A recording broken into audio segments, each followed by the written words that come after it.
This episode of the SwitchCast is produced by Lawson Culvers, aka Ardwolf, our honored patron and Switch Knight.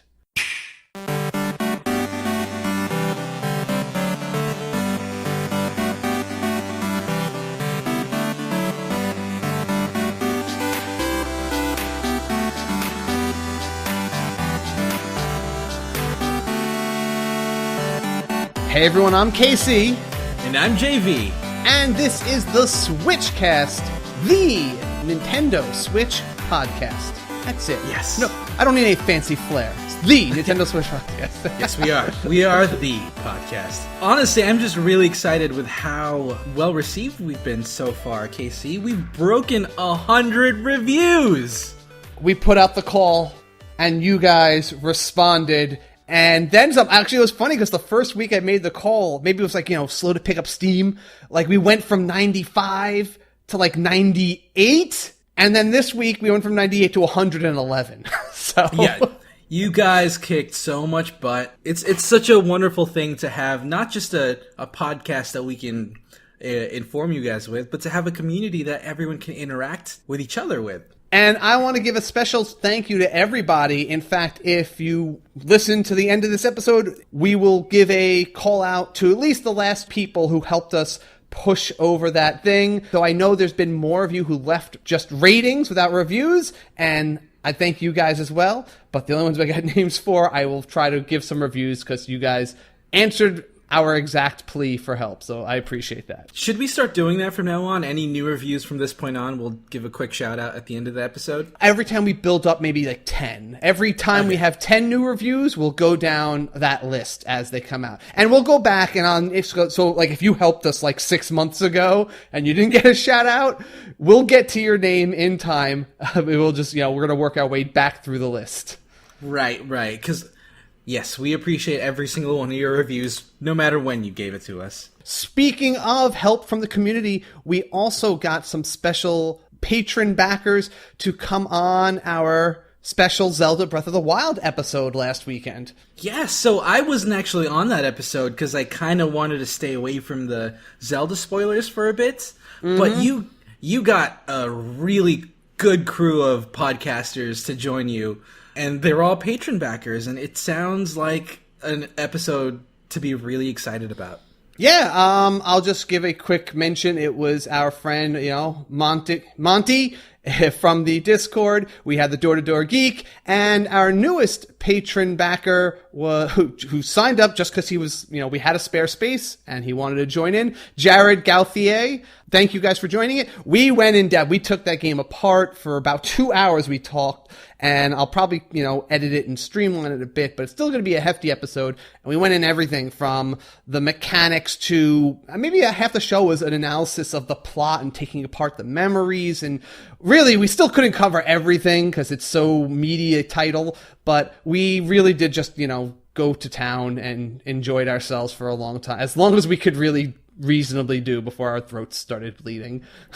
I'm very excited. It's kind of interesting because I'm not a part of this episode, so once I'm finished Zelda, this is something that I can just go back to and listen when I'm done with it. Yeah, so when I finally finish editing that, which won't be immediately, but it'll be soon, and I will post that on the Patreon page, so anyone who's a patron will have access to that, and anyone who wants to listen to it, you can just, sign up. It's, for the minimum backing if you want to check that out. It'll just be a bonus episode as our special backer thank you, and eventually we might release it to the public iTunes channel down the line. Right. So next week, we're going to be JV free most part. You're going away next week?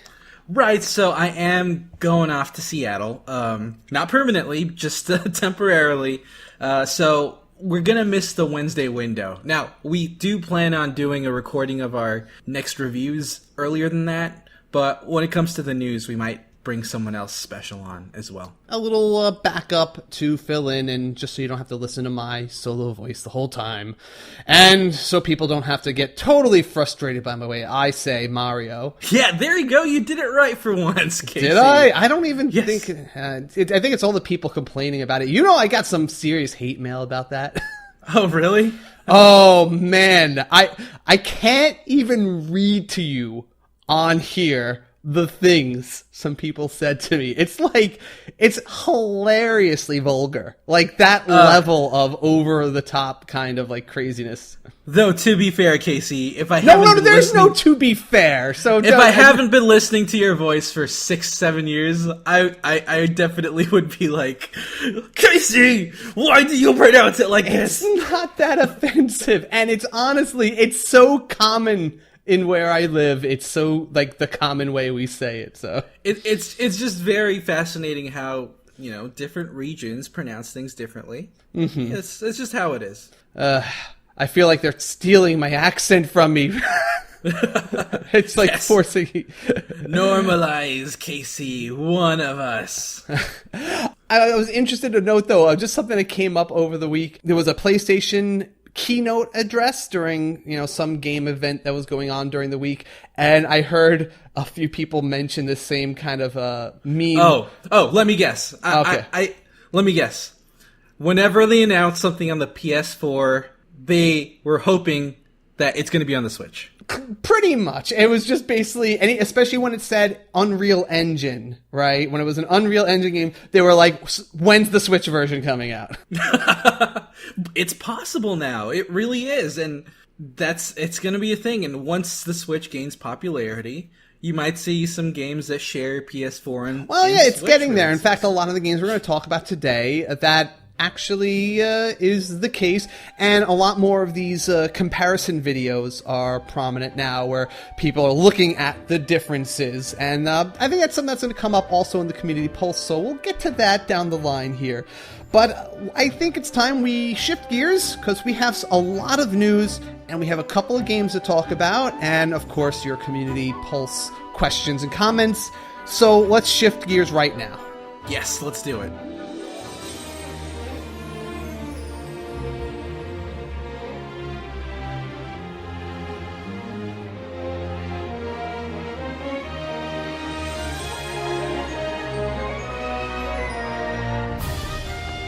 All right, game time. I think probably the most interesting thing that came out this week, and the thing that was the buzz in the chat room all week and couldn't stop talking about, was the Project Octopath Travelers demo. Right. It's definitely interesting because you mentioned last week that people kind of weren't interested in the Octopath Traveler presentation. Yeah. But in the Discord chat, we've been booming it and hyping it up, and it's heartening, really. Yeah, everybody who checked out this demo was intrigued and was caught off guard, I feel like. Now you're saving this demo actually for your plane trip? Yes, right. It apparently the length of the demo is a perfect length for my flight. So I think that would be a good time for me to sit down and dig deep into it. All right. So I'll avoid spoiling any of the big things, and if anyone hasn't played it yet, I'll save considering it's just an intro chapter, it was 2 different characters' intro chapters. Just the fact that there are spoilers to be had in that little fragment of plot is a positive in the game already. Oh, absolutely, yes. Even with just those intro chapters in it, I believe it's like an hour and a half each. Well, it's interesting. So the way a lot of people calculated it is because you can just play the story part of it in less than an hour of each one of them.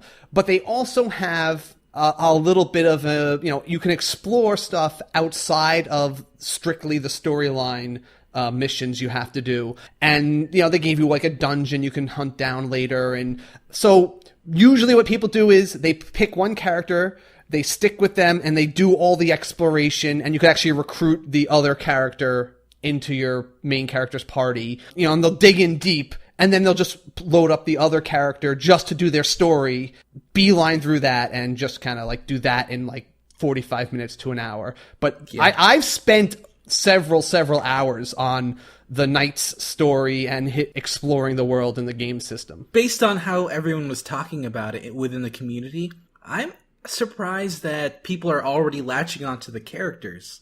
Yes. Only spending such a small amount of time with them. Oh, it doesn't even be the characters that we've seen. I'm already latching onto characters that I haven't gotten to play as, that I've just been picking up pieces of from the intro, the cinematic, well, not really cinematic, just like the clips of different sprites of the 8 main characters and the concept art. And I've already picked like who my favorite character is going to be. Oh, really? There's that girl with the feather cap, and I don't know. She's either a bard, or we've been talking about this actually with the patron of this week with Ardwolf. We've been having discussion over whether it's a bard or is it a merchant. Either way, I think that sells me on her as a cool character, because I love the idea of the traveling merchant who's like, making a quick buck but exploring the world, or the bard who, is like looking for adventure, heroes to write about, singing songs, telling tales. Oh, I love that stuff. That's the thing about this game that is pretty exciting to me, and it seems fairly unique. There's 8 characters that you're going to be going on their quest for, and you've got to latch on and feel good about at least one of those characters. Yeah, so we're not even sure yet, like, how the stories are going to intertwine. It's kind of interesting because, all right, so in the demo, when you do your intro storyline quest, they mention that you can recruit, and I'm paraphrasing slightly, but the quote is pretty close to this, where that you can recruit the other 7 characters at any time. Like, interesting. As if, like, you could just know where they are and get them on your team. Do they not have story relevance? So if you're playing as Ulbrich in the demo, when you go and you find Primrose, she just kind of like, okay, I'm coming with you. Now, is that how it's going to work in the final game? I don't know. It could be that it's just you're going to play as Ulbrich's story all the way through, and it's like 8 unconnected stories. I don't feel like that's actually how it's going to work, though. So that's why that's just kind of a weird way to make it seem in the game. Of course, I mentioned I haven't played this yet.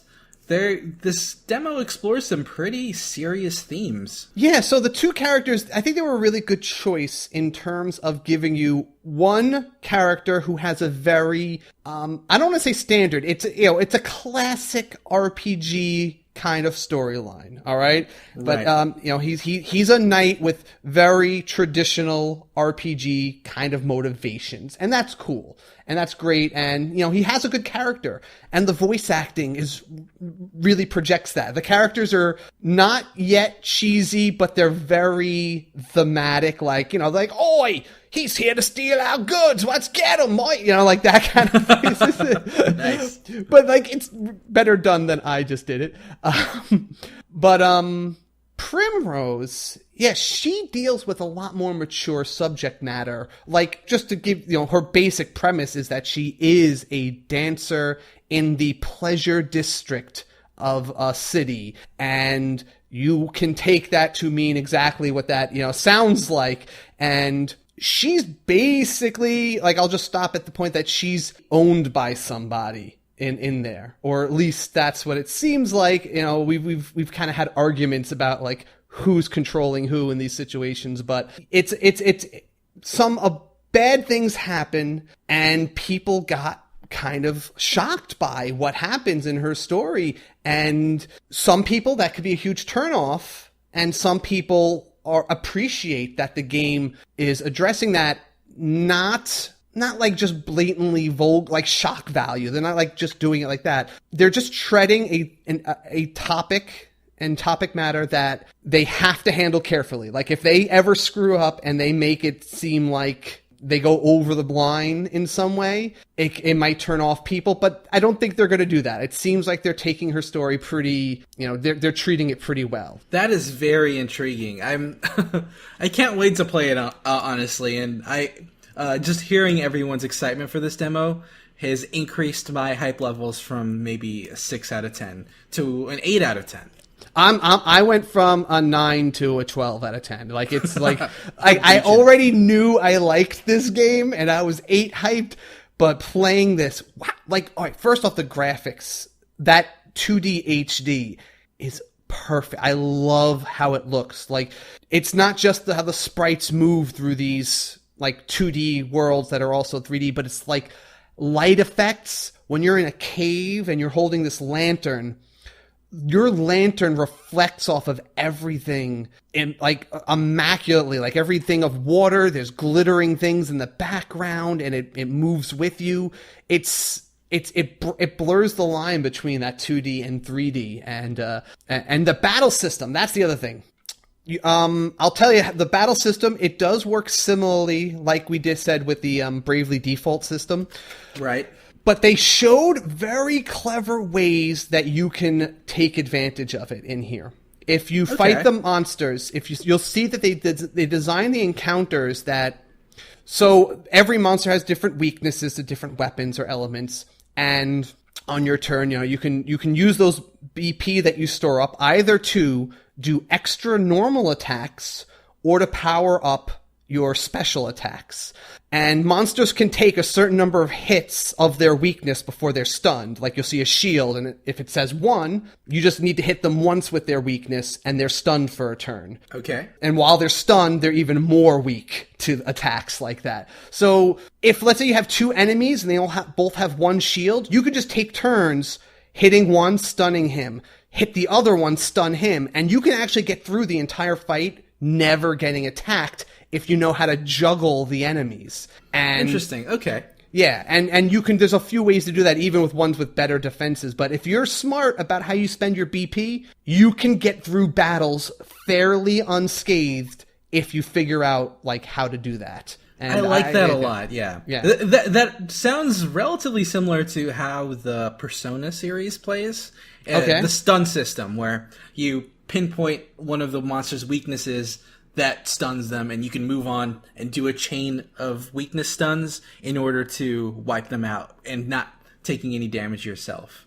And that type of gameplay really has a really good pace for turn-based strategies nowadays, I think. Yeah. And they also gave you a little hint of how you're going to be able to utilize different people's special abilities, like his plot thing where he can challenge people. There is one thing in the demo that you can only reach and discover using his challenge ability and her allure ability together to achieve a subquest of sorts. Interesting. And so you can utilize their secondary abilities simultaneously? I'm going to make one up here. Let's say in order to do a certain subquest, you might need to challenge the village chief to earn his trust and then allure his daughter to come with you on an adventure, let's say. Yes, okay. I gotcha. Right? Like that's the kind of combos that you might need to do in here. And that's it was pretty cool that they put that in there. And I'm really excited to see what the other characters' secondary interactions are going to be. Yeah. Oh, I love looking at I keep staring at the cover art. It looks like there's a huntress. There looks like a bookie kind of guy. There's kind of a paladin-looking snow woman, and I don't know. They just all look different and unique in cool ways. Who knows? We'll see how it goes, but the game looks very promising. Yeah. Oh, and just because it is something that he asked for the community pulse, but I'll answer it here. I'm still betting that she's a bard because someone in the desert town, just an NPC, talks about having encountered some, singing or mentioned a bard with a beautiful voice. So I'm just going to go on that he's talking about one of the 8. Yeah. Oh, and the other little weird rumor, and nothing's enforcing this, but it would be cool if it's true, that the 8 characters will all have names that begin with the letters of Octopath. Oh, really? Oh, like we have a Primrose is a P, and we have an Ulberic. Yeah. So we have an O and a P, and we'll see what the other 6 characters' names are, because it's 8 letters long. You're right. Octopath is an 8-letter word. And it is a made-up word. It's not not anything that's in the dictionary. It would give them a weird excuse for using such a weird title, so. But this, I feel like these guys really dig those wordplay moments anyway. Yeah. I think there was a Bravely Default wordplay moment too at some point, so. Yes, that's right. Yes, its title. Yeah. Yes, very much so. That's one of the hidden secrets of the game. Exactly. So, yeah, good stuff. All right, so let's hear your voice for a little bit here with, you've been dabbling with some Flip Wars? Yeah, Casey, there's really not too much to Flip Wars, but yeah, I picked it up. It's not a relatively, it's a pretty old game, all things considered, coming out in June or July, but they recently had an update, so I figured now is a good time to try it.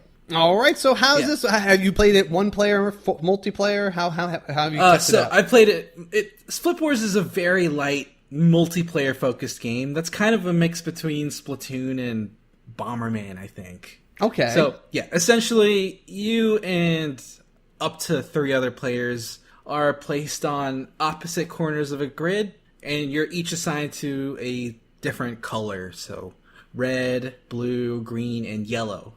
You control your little character through the grid of tiles, and you can jump up and essentially ground pound the tile you're standing on, flipping the colors of the tiles around you into your color. So 3 tiles forward, 3 tiles back, 3 tiles left, 3 tiles right. With that in mind, you do get movement bonuses when you run around on your color. So that kind of plays like Splatoon in that sense. Mm-hmm. But with that framed as the general gameplay, there are different modes that change the win condition of the game, which adds a bit of diversity to how the game plays out. For example, the first mode is Panel Battle, which works just like Turf Wars and Splatoon. Whoever covers the most tiles with their color wins after a timer. That one feels like it's the quick mode that you get everyone into, since it's super easy to explain, and the goals are similar to Splatoon, so it's something that people already understand the objective of. Okay. Is there elimination at all? Yes. In that case, there isn't. Not in Panel Battle, but there are different modes. Another mode called Knockout Mode, which is based a bit more on offense. Okay. So you flip the tiles around you, and that knocks opponents off the board and gets you... And you want to do that as much as possible to get your score up and be the victor. And the last mode is Life Battle, which is essentially the same mode where you knock people off, but with a set number of lives each. So essentially, Knockout Mode is time battles in Smash Bros, while Life Battle are stock battles in Smash Bros. Cool. Yeah, so it's very straightforward. They vary it up by giving you specific items that increase your radius of color flipping, or change your movement speed. The maps are pretty varied too, because they have different arrangements, or have like water effects and electric shocks that change up what's going on in the map, and it can get pretty frantic. But that's it. The game is pretty simple. So it's basically like it's only the multiplayer mode, right? There's no real like solo mode to it. There is a single player mode, and you can fight AIs. But I haven't really delved into that much, and I feel like the appeal of this game is really just the fact that it's multiplayer. Yeah, I could totally see that. Is there any kind of character customization too, or are you always kind of stuck with the main... You're stuck, as far as I can tell, you're stuck with just the red, blue, yellow, green character. They're palette swaps of each other, so there's not really that much customization. Okay. There is online multiplayer, but when I tried it, it was dead. Casey. So I had to bring in, local players, and the game is fun locally. It's really the point of this game. Now, how long ago did this game come out? Released around July, so maybe 2 months ago. Okay, so it's had a little time for the time to die out. That stinks. Right. I heard that the Flip Wars community wasn't huge even during launch. And it's because there weren't really any... there was a lot of features missing during the initial launch. And that kind of soured the experience for some people. But when it comes to a local multiplayer game that you want to share a screen with, I think this is a pretty decent pickup. Okay, how much was it? It cost $10, and honestly, I still would give it a meh. Because I feel like $5 would probably be a better price for it. Yeah. But it does kind of scratch the Bomberman/Splatoon itch. And if you want that color flipping gameplay while sharing the same screen with someone, then I think this is a good way to go.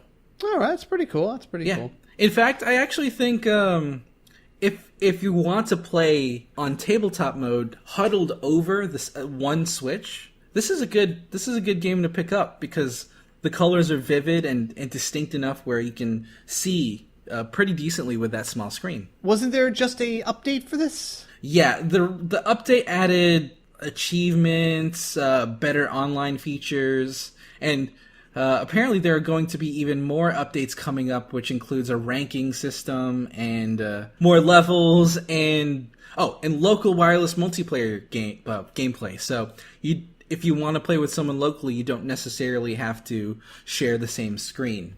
Okay. Which is pretty cool, but I feel like this is the type of game that you will want to go to a copy shop with, pick up a game, play a little bit, and then that's it.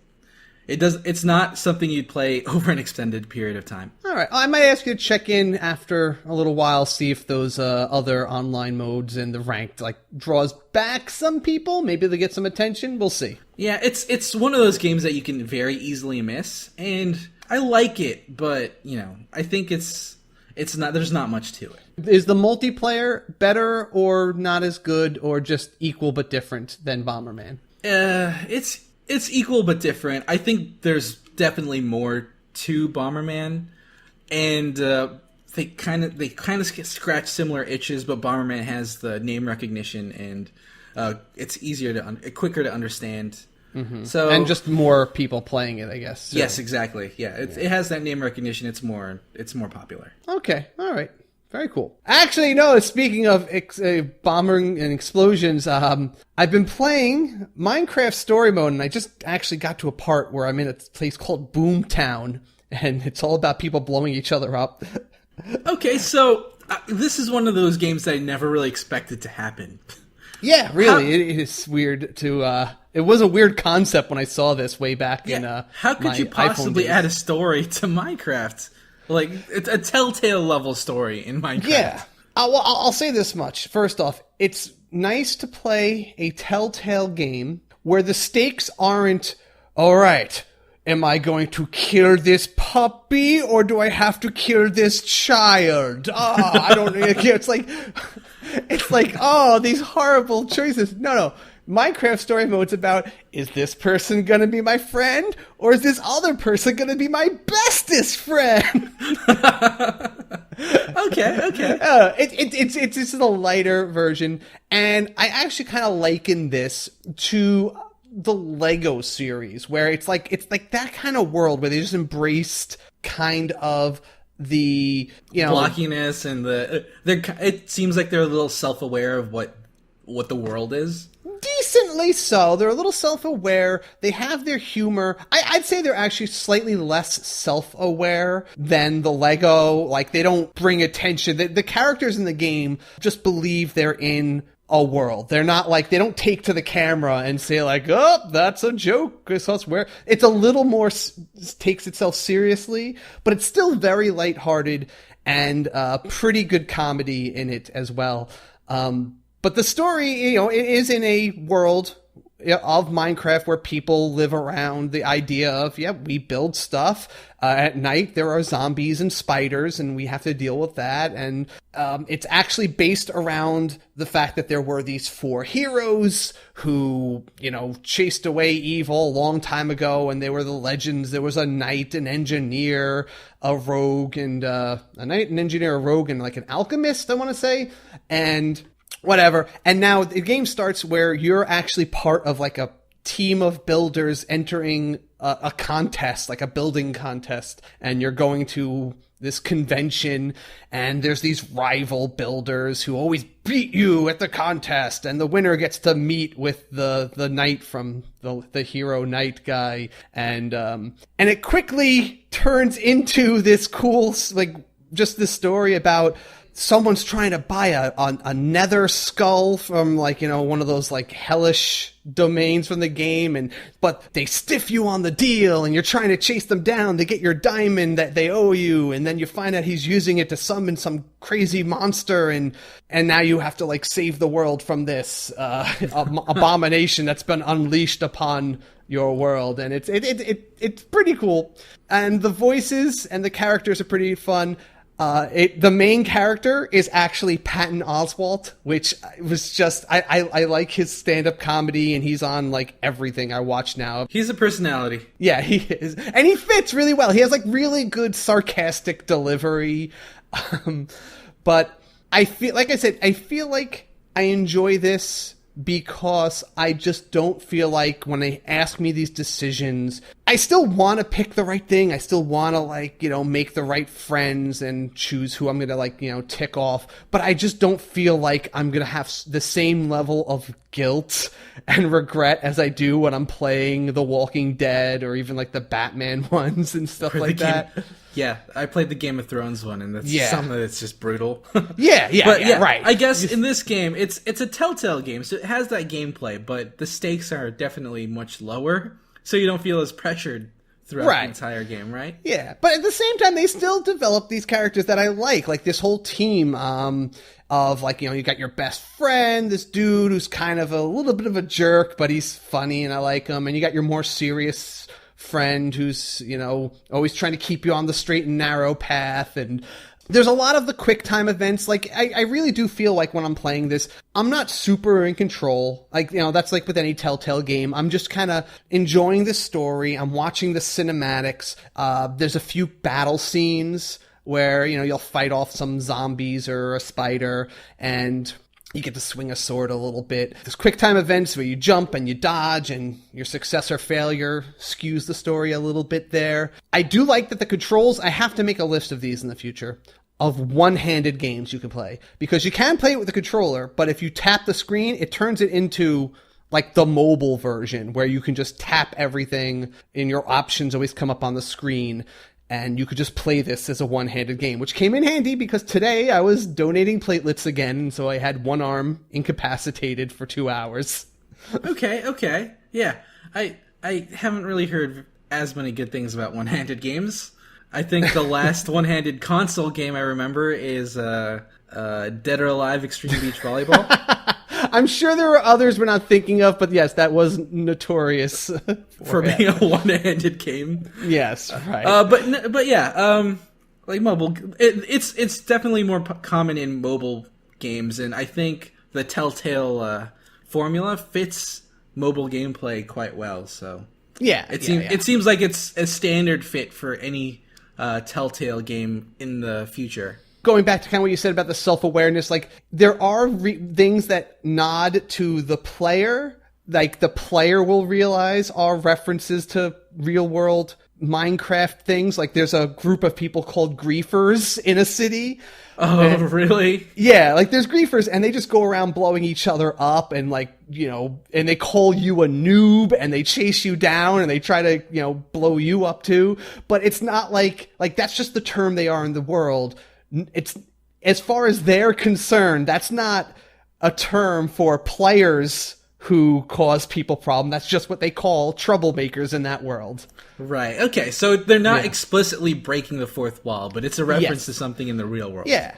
But I dig it. And, I feel like I wasn't super happy with the last Lego game I played. I just felt it was a little too slapstick for my sense of humor right now, and this is just a little more, it's more like sitcom-y kind of humor rather than, slapstick little, younger level humor. But the length, I'll say, is perfect. I got through 2 episodes so far, and I played through about 1 episode a day, and they end at good points. Like, I play for maybe like 90 minutes a day on my commute, and I can get through a chapter a day, which is perfect. There's 8 chapters in the game, and it has decent replay because you might want to see, like, I chose to go down one path today to pick a certain character to join my team, but there's probably a whole other adventure if I pick the other character to recruit instead, and I will probably play this game, well, if I had time to, I would play this game again just to see that little missing piece of the story. But 90 minutes per chapter, I mean, maybe is pretty decent, and it's satisfying, and it makes me say, like, okay, I'm going to stop here for today. I'm going to enjoy where I am, and I can't wait to see the next chapter tomorrow. Yeah, I think that's a really good way to break up chapters. So yeah. I'm more interested in this than I've ever been. Yeah, no, I was surprised by how much I enjoyed this and how much it actually works. And there's actually a second season in the works. So I'm just going to say I will try to beat all 8 chapters before I move on to something else. Cool. Yeah, and I gotta say, I really feel like Telltale games are perfect on the Switch, because those are the types of games you really want to bring with you on the go sometimes. Yeah. All right. Now another game. One last little thing I got to play. This was called 36 Fragments of Midnight. This I don't have a lot to say about, because this is, I have to honestly say, this is a pretty bare bones game. For $3, it is a simple little platformer game with some randomly generated obstacles. And you're this little glowing square, and you have to find these little fragments of midnight, little glowing stars. There's 36 of them spread out, among 6, like, when I say levels, I don't mean like different stages. I mean like there are 6 floors to the stage that you're on, and there's maybe like 10 or 12. I feel like there's not that many different obstacle types that you'll encounter, but okay. Like you'll go and you'll say, all right, here's a star, and it's behind this like swinging pendulum, let's say, of like a buzzsaw. Okay, I got that. And then you'll see one that has this laser that turns on and off. Okay, I walk when the laser's off, and I get it. And then you'll see another one that's blocked by the same type of laser. Oh, okay, it randomly repeated the exact same challenge again. Okay, and then you'll do this until you get all 36, and you're kind of done with the game. Like, that's literally it. It has no music. It just has this weird, like, sound effect of wind howling because you're in this, like, nighttime field scenery. It has a little glowing effect on your guy, and other than that, the stages are just kind of black platforms and some white lasers and some, like, spinning buzzsaws. And it's really kind of boring, I have to say. Okay. This is flat out a boring game. I really just played it. I was bored before I even beat it once, and I beat it like within the first hour of play. It does not feel like a $3 game. Like, I have to put it like that. Like, I feel like if this was 99 cents on iPhone, I might be all right with it, but it doesn't even feel like that. It's just like, I don't know. It does not feel like a real game that fits on the Switch right now. Like, okay, even if you're just looking for like a quick platformer fix, I think there's a lot of other good options at like $5 that you'd get a lot more play out of. Yeah, I'm just looking at it. I do commend it for having. It seems it has a procedural, generated stages. Yeah. It's like a random mix of, like I said, there's like 10 or 20 different obstacles you have to beat. And it randomly mixes them within the stage. Yeah. Yeah. And that, okay. And some of them are like kind of frustrating. Like, one of them is like, okay, there's like a star in this pit that you have to jump down, and like there's a laser blocking your way in. But there's like a little wall, like a little thing on a chain that goes up and down that occasionally blocks the laser. So, all right, you wait, and it moves really slowly, and you wait. Okay, the wall is now blocking the laser. I can jump in. Oh, I didn't leave before the laser is on again. I gotta wait, and it's like literally like a 10-second wait before the thing comes back down and blocks the laser, and I could jump out of the pit. And oh, great! Oh, it happened again. Like maybe like 2 or 3 stars. I have to do this exact same challenge again. That wasn't challenging and was boring, and it was not. Yeah. It was not very fun. I guess we don't need to dwell on this game too much because it doesn't really sound like there's much to it. Yeah, but it's so rare that we get to complain about a game on this podcast, you know? That's a good point. Gosh, this game sucks. It's just good to remind people that we can dislike a game every once in a while, and I don't. So it's fair. So it's there. Maybe some people are going to dig it and want to beat it and try to get better times. But yeah, I won't bother dwelling on this too much more then. That's the thing, though. Yeah, you're right. There are so many games in this genre for the Switch that seem to execute on this premise better. Yeah, I would just wait for like the next Meat Boy game or something. Or check out Goner or something like that. That's procedurally Ghana. generated, but it has a reason for you to keep going. Yeah, sounds good. All right, well, that's everything we've been playing this week. Let's move into the news and talk about what we'll be playing in the future. Yeah, let's go.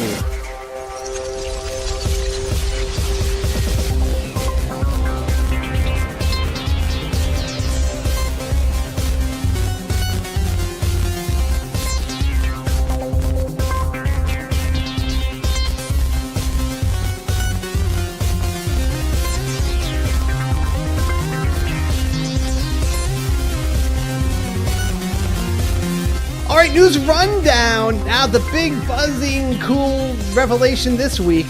So apparently, there are hidden copies of NES Golf in every Nintendo Switch. Now, when I saw this story first, I did not expect this to be real. I thought it was kind of like a urban legend or a creepypasta type situation. Yeah, right. Especially because I kept hearing so many different rumors related to it. Right. So, a bunch of hackers have dug into the operating system of the Nintendo Switch, and they were able to find a NES Golf perfectly playable within the Switch itself. And it's spawned so much speculation, and it's a really big deal now because everyone's trying to figure out how to officially unlock this game without needing a hack. Why is it in there? How do you trigger it? I have found some things, and I think I finally found a video that was posted today that kind of definitively reveals how to access this right now. But it requires that you have basically a factory sealed Switch.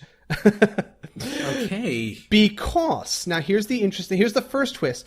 The game is only supposed to be activated on July 11th. If your Switch thinks it's July 11th, which you can once your Switch goes online, it automatically gets the date.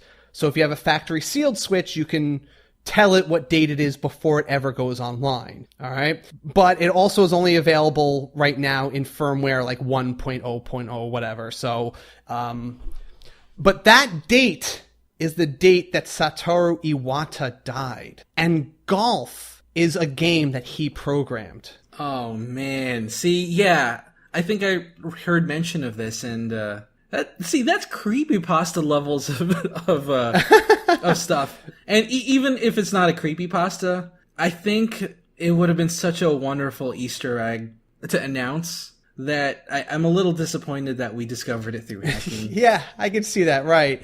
Yeah, it would have been wonderful to see this game pop up on July 11th.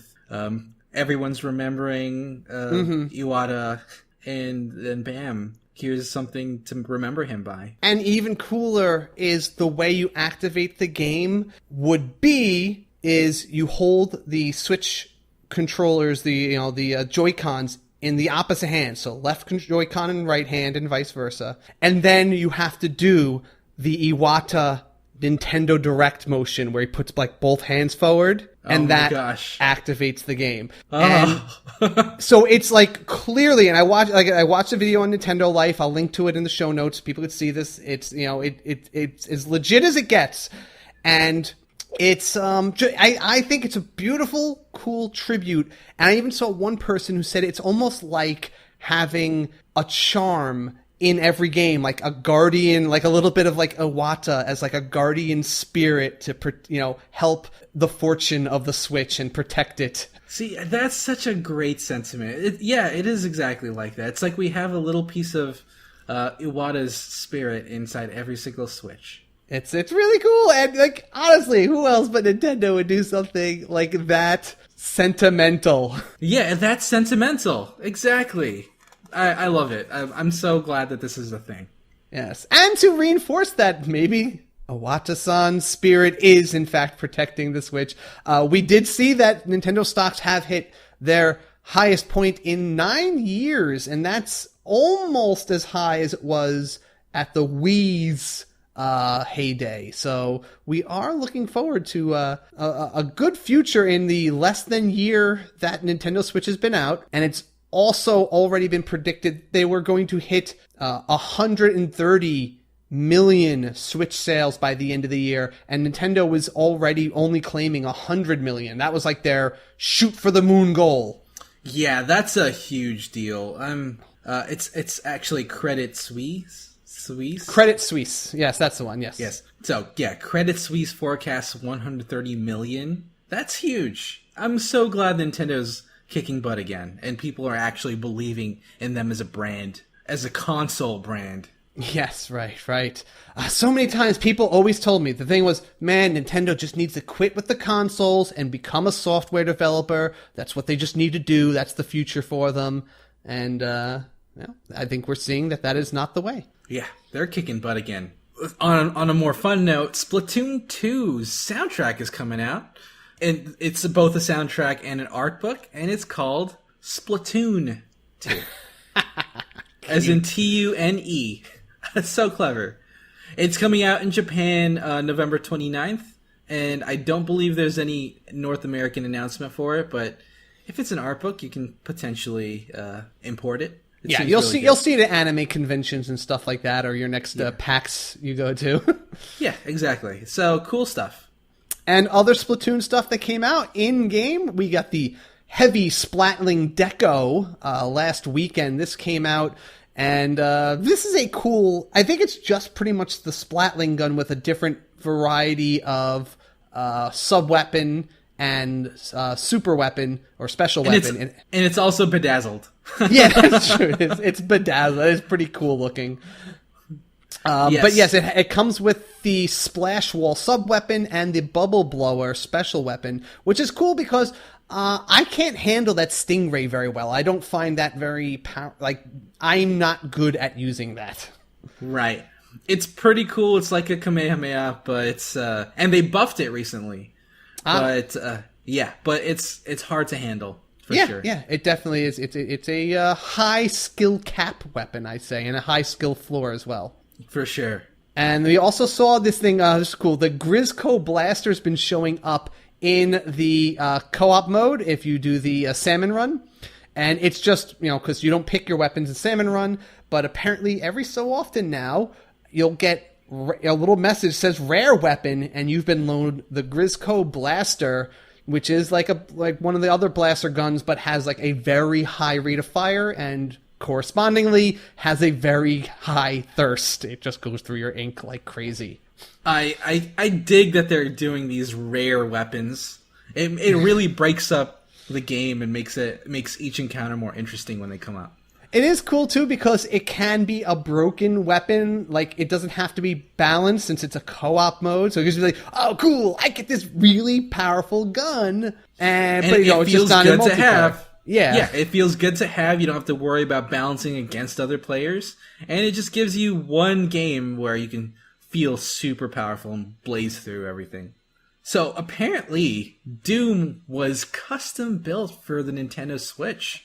So the graphics aren't exactly one-to-one, which honestly I didn't really expect. But people have been putting up PS4 and Nintendo Switch graphical comparisons, and it's pretty enlightening to see how the Nintendo Switch handles such a hefty game with maybe a slightly bumped down graphic set.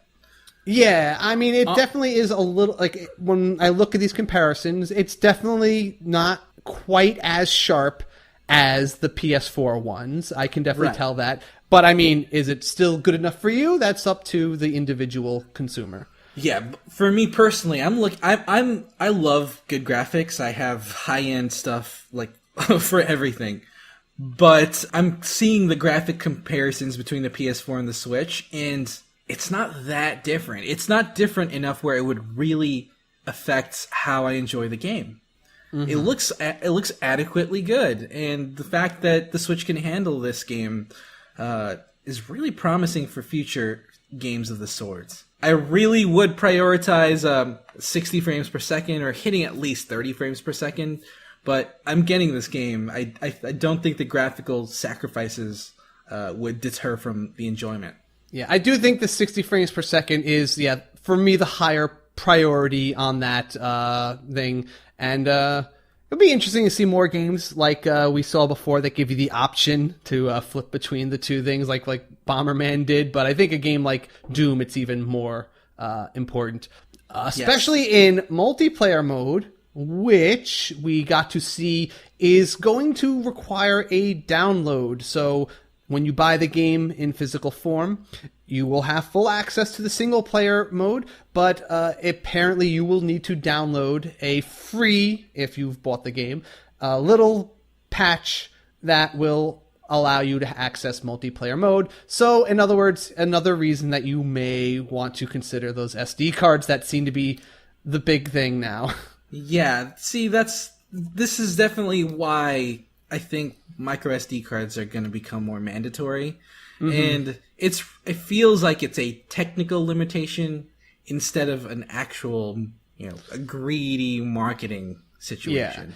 And it seems like a technical limitation that we at least have a viable option, a viable workaround with these downloads. So, I mean, yeah, I've kind of cooled off from my initial anger at having to buy one of these things. And, since everyone seems to be getting them anyway, and every other system has them anyway, even for huge games, even for the full-fledged PlayStation 4 versions of games like these, they usually require downloads too, so what the heck. Yeah, it's becoming a thing, really. Yeah. We got the Minecraft Better Together update finally has a target for the Switch, and we're supposed to be getting that in winter. This is the update that will be allowing you cross-platform online play with people on, possibly the PS4, but also the Xbox One. Yeah, this is definitely the big feature set that that would probably bring me to buy the game for myself. I got you. It's a lifestyle game. It's a game that I can't just, play a little bit here and there. So it's something that I'm not ready to dive into personally. It's so much content. It takes so much time to really, experience the game that I'm just not ready with all the stuff we have to review that I would probably not get into. Now here's a weird thing, Casey. Okay. Apparently the Halo mashup pack that's part of the Better Together update will be available on the Switch. Wow, so you can have Master Chief and company. Yes, you can have the Arbiter, you can have Minecraft Master Chief, Minecraft Cortana in your Nintendo Switch console. So that's kind of crazy. It's crazy. It absolutely is, but sure. Welcome to a Nintendo console, Master Chief. Yeah. So apparently the Super Mario Odyssey file sizes have been revealed. Apparently it's showing up to be 5.7 gigabytes for the digital version. Speaking of SD cards. Yeah, right? Now, considering ARMS is about 2.2 gigabytes and Splatoon is about 3.1 gigabytes, that kind of gives us an idea of the scale of the game. So yeah, it's an interesting tidbit. We don't have to dwell too much on it. Yeah, just plan your space saving accordingly. Yes, indeed. I was kind of disappointed this took so long because I reviewed Cave Story Plus a while back now, but they just got out the update for North America with the co-op mode, which allows two players to play together locally, with your different Joy-Con halves. You both play as just different palette swaps of, quote, the main character. And, it looks fun.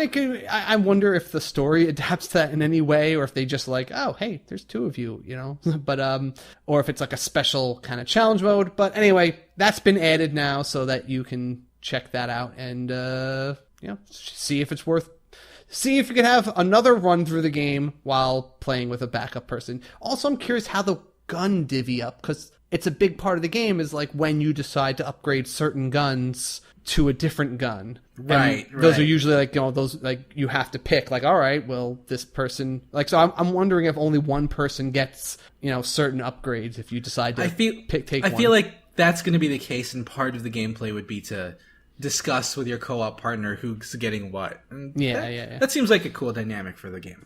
Unless, again, it's just a totally different stage setup made specifically for them or not.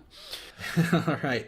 So Sonic Forces is apparently getting an Episode Shadow DLC during launch. So apparently it goes a bit deeper into Shadow's story, talking about his origins and going into that aspect of his character. Oh yeah, this is going to be available at launch with the game. It's basically free DLC.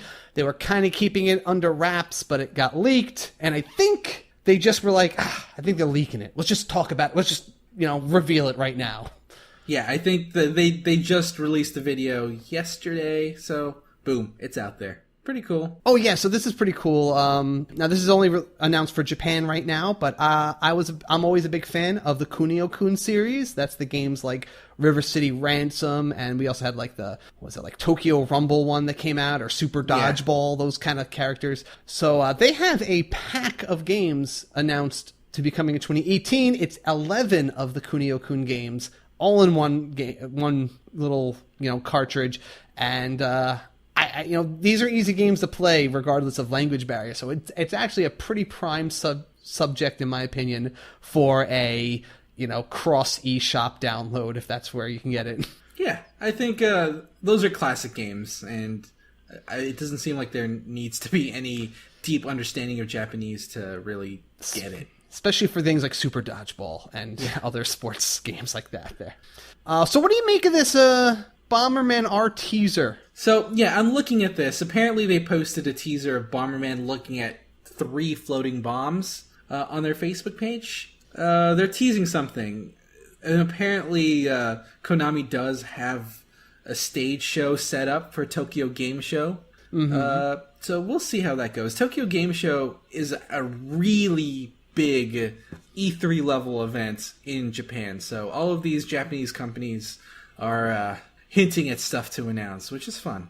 Yeah, I would like to venture a guess at what this could mean, but I really can't. I'm thinking maybe 3 new special characters. Or maybe bomb types, or maybe those 3 are players who are the bombs and they will control... I don't know. Yeah. There's a lot. Maybe it's a reflection of Bomberman ditching bombs for Dynamite, so he'll be Dynamite Man? I don't know. We're going crazy. NBA 2K18 apparently has a bit of a bug problem with save files. Right now, data has been getting corrupted on several people's games, and basically they're just losing their entire save files. Ooh, I hate this type of situation. Save files are sacred, KC. I never like experiencing corrupted save file situations, since it feels like all the gameplay you played has been lost. Yeah, so that could be the case. They're rushing to get a patch together, and they have plans, and as soon as those are ready to go, I'm sure they're going to rush it out to people. But we'll have to wait and see. Hopefully, I'll try to follow their Twitter and see if they announce it, and maybe I'll retweet as soon as that's available for any of our listeners who are playing that game now. Right. Now, apparently, big deal, Netflix is app ready for the Switch. Mm-hmm. This essentially means that the Netflix app is awaiting Nintendo's approval to be launched. And that means we'll have our Netflix movies and TV shows on our Switch. It's pretty cool. I have Netflix access on practically everything. I have it on my phone. I have it on my TV built in, on my PS4, on my Xbox, on my PS3, on my toaster, on the refrigerator. Right, all those things can play Netflix now, so I'm glad the Switch kind of catch. Well, okay, and again, I feel like this is going to be the SD memory card episode, because you can download some episodes of certain shows on Netflix. So I'm wondering for offline play. Yeah, for offline play, because obviously I'm not, when I'm taking to go, I'm usually not going to have internet access where I go with it. But it would be nice if that feature's included, and if I could save episodes of shows onto the SD card. Like right now, Amelie has it, keeps a few on her Kindle. And, those are good for commutes. And it would be nice if that's, I think that's kind of a required feature at this point. We'll see. We'll see how that comes out. I'm sure Nintendo's just waiting for that moment where they're like, yep, now's when we want this message to go out about it. Yes. All right, down the pipe, and I do want to explain, I got actually a couple of people complained about this. I just want to note that this is an intentional misappropriation of the saying. I know that the saying is down the pike, but we are a Nintendo podcast, so it's a Mario kind of play on words that down the pipe fits here. But I do understand because most people say that as like just an accident. They just think that's the idiom. And I just want to note it's completely intentional here. Yeah, okay. I want to show off first of this game I saw, and this is a crazy trailer called Lovers in a Dangerous Spacetime. This is a crazy cool looking 4-player co-op game. It kind of looks like a combination of like FTL and I don't know, like Space Team, where you're in this weird spherical spaceship and the players are going to be running around to different stations in it and either controlling guns, the jets, rotating saw blades as you navigate through these dangerous locations. And it just looks phenomenally cool and vibrant. Yeah, it looks like a ton of fun, to be honest. Yeah, so that's slated for October 3rd. I'm going to be keeping an eye on that one. Now, one game that I'm keeping an eye on is Axiom Verge. Apparently, the release date of this game was bumped up from October 17th to October 5th, which is awesome. Yeah, it's been getting jumped around a lot lately. Yeah, but you know what? How often do games get bumped forward? If you guys don't already know, Axiom Verge is a Metroidvania game. It's actually more just like a Metroid game. Yeah, that's the thing. It's not Metroid, but it's kind of Metroid. Well, it's kind of funny, like whenever I hear people talk about Metroid, like, what kind of genre is it? It's like, it's so weird, but you kind of have to call it a Metroidvania for certain people. Well, like who've never played a Metroid game. Metroidvania sums up that genre so well that, you know, Metroid is a Metroidvania game. Castlevania is a Metroidvania game. Yes. But yeah, October 5th, I'm excited. Yes, very cool, very cool. Tiny Barbarian, we saw is coming out October 10th, and it's also coming with a bunch of little goodies in a collector's edition with a cool little keychain and a pouch. Oh, and a full-color instruction booklet just to show off, I guess, some of the art of the game. And this is another Nicholas game. Looks like a pretty cool little action-y platformer we've talked about once before. Right. Oh, does Farming Simulator sound like something for you? Probably not, but... Oh, yeah. Farming Simulator. I have played Farming Simulator on Vita before. You know what? I cannot disparage it. It is exactly what it says it is. It's not like pretending it's something else. If you're attracted to a game called Farming Simulator, this is going to be a 10 out of 10 for you.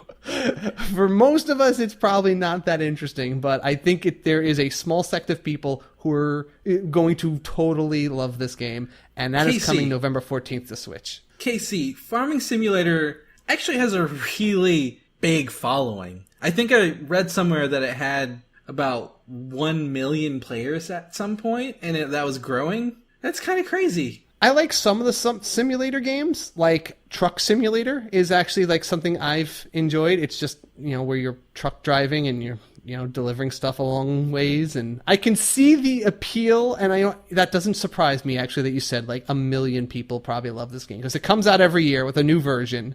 Yeah, it's kind of crazy. Okay, so my apologies to the million of you guys who I called a small sect of people who probably love this. That's it's a good amount. It's a good amount. That's true. Very true. Thank you for pointing that out. We mentioned this a couple of weeks ago, but like Lumo is just this little isometric platformer game with a little wizard guy, and that's coming out next month. Okay. We got a date for Doom, December 13th. Octopath, they said that's coming spring of next year, so we got a little while to wait. And some other games that were just announced without dates. We've got Ace of Seafood, which is, I believe... This one's really silly. So this is essentially an Ace Combat game. Yeah, but with fish. Like, it's hard to describe. You're controlling laser fishes in a similar way that you'd control an Ace Combat ship. Yeah. So, yeah. Kind of incredible. We got a game cleverly called Cluster Puck 99. And this just kind of looks like a weird, I guess you could call it like a hockey game with like lots of players and stages with like spinning wheels and obstacles and cliffs and all sorts of things to kill each other. So it's kind of like a top-down hockey game with crazy obstacles. Cryptid and Necrodancer, they just said is coming soon to Nintendo Switch. That's all we got on that one. Oh yeah, so UIG, this is just a series of, let's just say less mainstream popular games is the nicest way I could put it. Just very simple looking games called like Ski Racing 2018, World Racing, Firefighters, Airport Fire Department, Professional Farmer, American Dream, Riding My Life, which is a horse riding game for kids, and Realms of Arcania, Blade of Destiny. I believe that some have used some term of shovelware for these, but I'm not going to go there. Yeah, these are pretty generic looking, but... Yeah, they're generic. That's the way I'll call it. They just look like a series of generic games. Riptide GP Renegade, basically space age wave racer kind of looks. Yeah, which I dig. I loved Wave Race back in the day, and it looks like this is essentially Fast RMX to F-Zero, Riptide GP to Wave Race. Yeah, a lot of the games coming out. We got 88 Heroes, the 98 Heroes edition coming to Switch next month. It's a platformer with, I don't know, it's just all these different characters that have different movement styles. And Mantis Burn Racing, that's coming also, quote unquote, soon, which is a rally. It's a top-down rally racer, which kind of reminds me of slot car racing, but it's more extreme and with different lands and maps and environments. Runbow coming this winter in 2017 here. We know Runbow, side-scrolling, crazy cool graphics, psychedelic colors, and jumping. Caveman Warriors, it's a 4-player co-op platformer where you're all different kind of cavemen characters beating up things. Steins Gate. This is one worth drawing attention to because this is a big visual novel that was very popular it was on like Vita, it was on iPhone. It's like an iPhone title that cost $20. So like it's a deep, big game, and I've been waiting to see visual novels make their way to Switch. So this is a pretty big one. It has to do with a lot of time travel, and I'm sure at some point you try to kill your own grandfather or whatever. But it's one of those things that's been turned into like anime after anime adaptation too. So I've actually seen the anime, and it's pretty decent. And Galgun 2.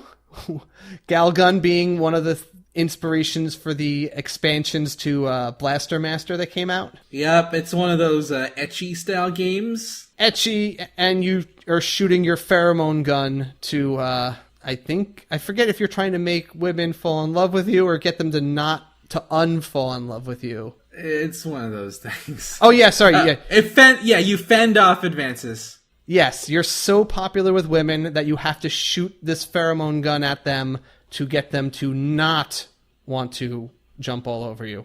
Yeah, I wonder if this still includes the transparency filter in the other games. Yeah.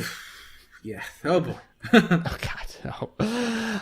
And we also got word that a few other of the Nintendo arcade lineup for the Switch, including Excitebike, Urban Champion, no. But, Wrecking Crew I liked and Excitebike are cool. So, but Urban Champion is just like one of those kind of games garbage to me. Yeah, you don't like it at all? It was pretty bad. It was never like and I owned it on NES. Like it was no way. I owned the actual Urban Champion, but I also owned Wrecking Crew. Was possibly I think that's the first game I bought in it, like other than Super Mario Brothers rather. Wrecking Crew was my first NES extra purchase. Yeah, that's interesting. Okay. Well, it's going to be bundled in that arcade bundle. So, yeah, look forward to it. Oh, actually, I got to specify. We someone pointed out, and I want to thank you. It is not a bundle, that Arcade Classics things that we mentioned, the Versus games, those are all being sold separately. They are just being, like, basically sold under the same brand, let's say. Okay. So it's essentially a virtual console without actually being virtual console. Yeah, that's kind of what it sounds like. Yay! All right, so new releases. Apparently, these are the games that are out now: SteamWorld Dig 2, Thimbleweed Park, NBA 2K18, 36 Fragments of Midnight, Beach Buggy Racing, Pan Pan: A Tiny Big Adventure, the Neo Geo Spin Master game, Quest of Dungeon, Robonauts, so that sounds interesting, Soldem, Drop Connect Erase, and Morphite. But September 22nd, Pokken Tournament DX, Dragon Ball Xenoverse, and the Lego Ninjago movie video game. All right. So excited for Pokken. September 26th, Sign Mora EX is coming out. Yes. That's, if you remember, that's a shmup, which looks pretty cool. And September 27th, the Arcade Archives Mario Brothers. So that's the first of that series that we mentioned that we thought was one package, but no, it is just the Mario Brothers title. So on September 28th, Demo is coming out. That's another rhythm game coming from the same people who brought us Voice. And Picross S, which is including a 2-player mode. So yeah, pretty cool. You could both work together on solving puzzles. Yeah, seems fun. Yeah. And September 29th, FIFA 18 and One Piece Unlimited World Red Deluxe Edition. Yes, so exciting. All right, let's get into the Community Pulse and wrap this show up.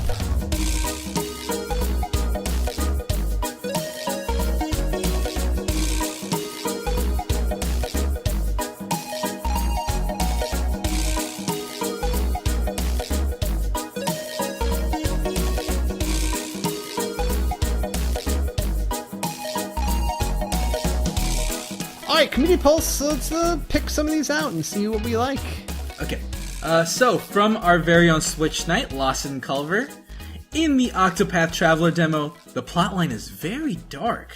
Is there a line that they should avoid crossing in developing the characters? You know what? It really depends on how they handle it. If they go really, it can be dark, but as long as they explore it with respect and with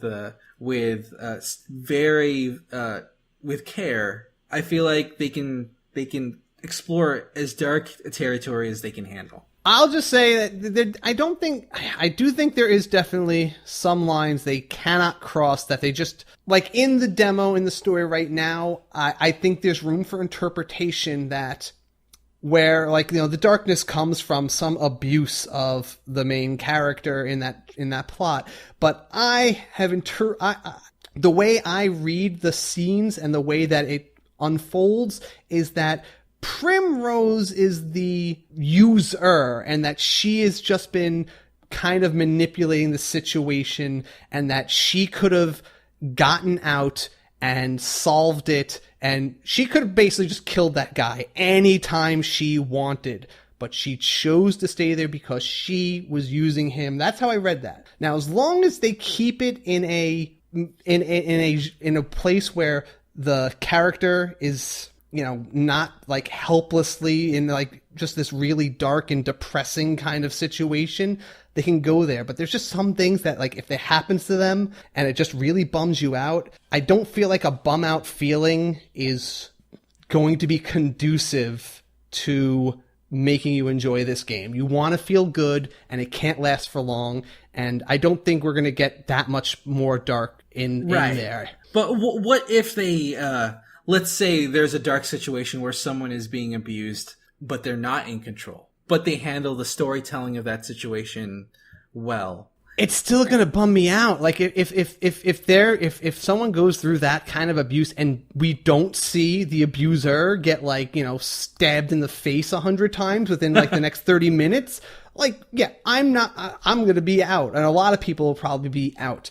Like, there's a very short window of time that such a bad, sad stuff can happen, and you not see the comeuppance happen. All right, we have to at least know that the comeuppance is going to happen. But all right, so we're definitely drawing a line in the sand here. I can get way darker than Casey. No, but I just think that the game, I can get darker, but I don't think this game can. Okay, specifically this one. Gotcha. Yeah, okay. I'm fine with dark, like, topic matter, but I think that this game cannot afford for its audience to go that dark without the comeuppance happening very fast. Okay. That's totally a valid opinion. I definitely want to try out the demo myself to really get an impression of what's going on. Yeah. Sorry if I had to, like, if I went into a little bit more than you were ready to hear there, but I had to address the question. It's been okay. very deeply talked about. So from Monty, it seems like Nintendo's new format for Directs is a bullet point info dump full of goodies. Do you like the direction that the Directs are going, or would you want a return of some of the more wacky Nintendo skits? Honestly, I love how these Nintendo Directs are going. People really come to the Directs for the games, for the announcements, for knowing what's to come. And while the wacky skits are fun every once in a while, I like how some of these are very efficient with delivering the news that we want to hear. I almost get the feeling that the Nintendo Directs are still in mourning, because Iwata himself was personally in almost all those really funny ones. We had like the Iwata Muppets and all of them, and they, with this, they turned into the Star Fox characters and, all those things. So I feel like they're just not quite ready yet to bring in all these characters and being really silly on there, because it's almost like, ooh, we're still missing a cast member, So I can see that. Yeah, I feel like that's what it's at right now. And I think we will go back to those maybe there'll be a whole like year of mourning, so to speak, or maybe, after the next July 11th, after the anniversary, and we get that golf game on there, they might officially be willing to go back to something, more silly Nintendo Directs like that. Right. I feel like it does take a lot of additional effort to set up those skits and to record them and to write them. And while it definitely seems like there is a level of mourning, I actually feel like we won't see that many of them in the future. Maybe in big announcements like an E3, but not as often in those regular Nintendo Directs. Okay. Peter J. Ortiz asks, with news of Square Enix in talks with Nintendo and Epic to bring Final Fantasy 15 to Switch, running on the Unreal Engine 4, do you think that it would look and perform as well as the other versions? I think it's clear that it will not run as well as the more powerful systems. There's going to be some either graphical or performance differences, but whether that matters is again up to the consumer. Some people will freak out over any drop in graphic fidelity. They need the perfectly crisp graphics, and that is a valid concern. Probably if that is your case, you probably have a PS4 and you've probably played this on that. If you are not super concerned with that kind of stuff, then you might not have that system yet, and this is still the best version that you're going to have access to. So, it's not going to be as good, I think, but I think it's going to be perfectly enjoyable, and for many people, I don't think it's going to be even noticeable difference. Right. And some people, at this point, I think we've all tempered our expectations regarding what the Switch is capable of graphics-wise. And we gotta know that it's not gonna look as good as a dedicated console, but it doesn't have to. But okay, so Benjamin Levell said, "Is Nintendo's strategy of releasing games one of the best for any company ever? One big game a month has slowly evolved into two. By December, it could be even more." So, this is a great strategy for Nintendo. Releasing a big game once a month or twice a month for the next foreseeable future is incredible. I feel like Nintendo's really learned from the past two generations that you can't have droughts of no content or no games for extended periods of time anymore. You can't hold back your games for specific release windows because in between then there might be nothing to fill it in. Yeah, like we've been very lucky on this podcast. We've always had something imminent to be excited about. And that's been great, not just for sales, but for how we are able to organize the community and do these shows. Whether it's the best for any game console ever, I mean, every console has its own kind of audience. And honestly, I haven't followed release dates for Xbox or PlayStation for a long time, so I really don't know how their strategies have been. Maybe they just have maybe are you more familiar with JV? Or do they have big titles at least once a month? I've been into nothing but iPhone games for so long before the Switch. Yeah, I definitely follow the gaming industry as a whole quite a bit. The thing is, Nintendo is pretty much the only big console developer that has such a large stable of IPs and games to release. So, for example, in the PS4, a big game might come out on March, and then a big game might come out in April, May, etc. But none of them feel like they're coming from Sony each time. In this case, a lot of the games really do feel like they're coming from Nintendo, and that it was planned by them specifically. You don't get that sentiment elsewhere. Okay. Final question I'll bring up is Calvin Connor, who brings up a topic I think you and I always have interesting discussions over and came up a few times here. What is your opinion on the use of spoilers when it comes to advertising a game? And he brings specific attention to how Nintendo is showing all these trailers for Mario Odyssey, and you can see all the different moons, fragments that he's been picking up in them and the different worlds. Is that something that ruins the experience, especially for someone who wants to go in totally fresh, or is it, a necessary way just to advertise the game? Right. I can definitely understand his perspective there. I'm very much a stickler for spoilers. I don't want to spoil things for myself, nor do I want to spoil things for other people. But in some cases, it really is kind of unavoidable for even the marketing team to not release some snippets of information. See, for me, I look at it this way. Everyone has a different threshold of what is a spoiler. Some people would not necessarily, some people consider, seeing that it's a 3D Mario game might just be I know what kind of game it is. I don't want to know what genre it is, or knowing about the costumes or something like that. And some people say, as long as they don't show me the bosses or how to beat anything, it's not a spoiler. I mean, no matter what you show, that's going to be on someone's spectrum of what is a spoiler, and probably the only way to avoid it is, this wasn't as hard before Facebook, the only way before to avoid it is just not to have Facebook and never to look online, and, but that's just, it's very frustrating. I mean, I can't watch Game of Thrones ever without knowing what all the spoilers for the next 3 seasons of that show are going to be. Yeah, it's because marketing is just so prevalent, and it's definitely unavoidable in a social media age right now. But I definitely personally do what I can to avoid as much spoilers here for you guys, and especially within the community. I know we have a dedicated spoiler section for discussions, but it's tricky. It's a tricky problem even on the trailer. On the marketing side for companies, it's a hard thing to figure out.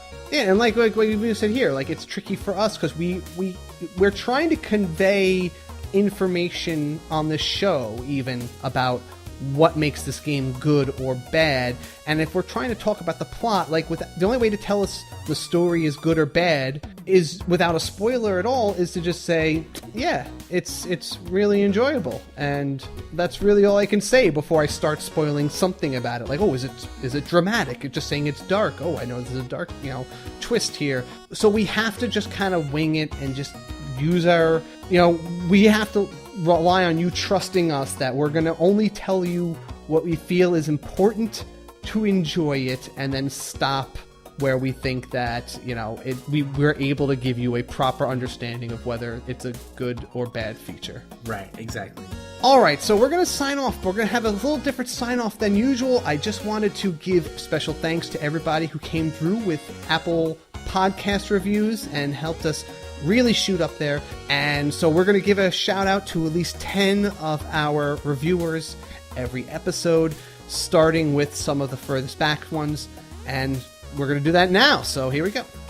Dr. Panda, Band Geeks Rock, insert your name here, Perfectly Stanley, and Sean Haggerty. And another thank you to DAMC34, Brutus Barb 52, Anonymous Chiver, Vermilion K, and Upsnow. Thank you so much, you guys, all 10 of you, and we're gonna definitely be grateful to another 10 more next week. Yes. All right, and as always, thank you to the Heatley Brothers for the music, and until next time, Switch it up!